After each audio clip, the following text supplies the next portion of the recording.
That's you.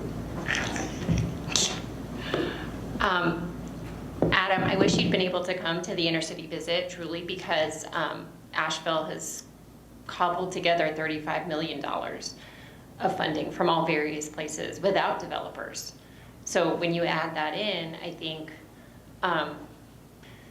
it's not just about the federal funding, but of course, I think having a direct communication with someone in Pete Buttigieg's administration is pretty compelling. That I don't think that we're not strong contenders, but I think beyond that, this isn't just about the federal funding. But I think also at some point, if you believe in the Greenway plan, then why not just get behind it? And why not start writing newsletters that are encouraging the community to get behind it?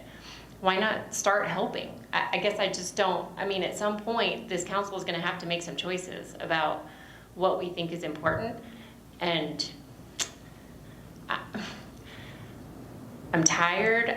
It's Wednesday and I've been meeting a lot, so I guess I should probably say less. But I think we have folks who are saying they don't want to collaborate with others or come to consensus with people on a plan that was all about this council working together, and then going out to the community and making a strong statement about caring about all these things together.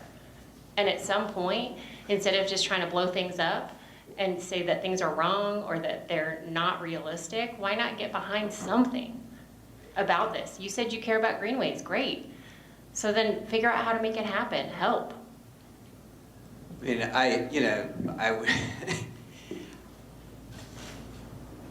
I think what I said earlier was that without specific goals, we have goals for housing, we need goals for greenways. That's what I was saying.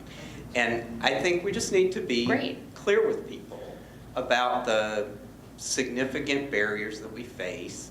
And people, people in Chapel Hill aren't stupid. I mean, and honestly, you look back at the minutes from 1977 when we We're not looking at minutes from 1977, Adam. Come on, seriously? I mean, at some point, like, back then, you were if you'll getting... let me finish, will you let me finish or no?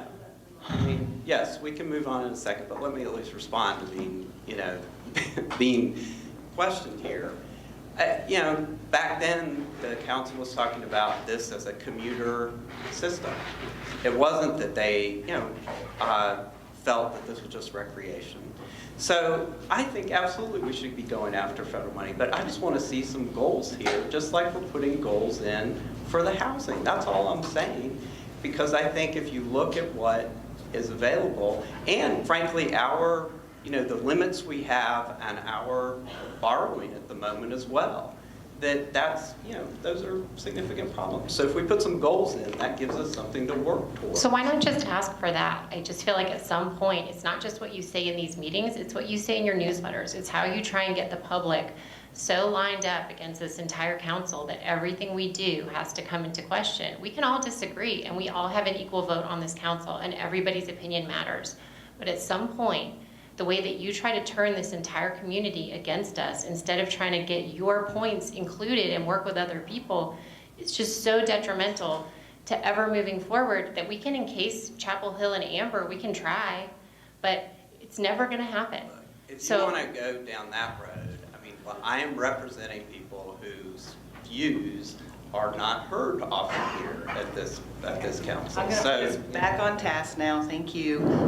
Appreciate this. We can have other dialogue later. Yeah, I just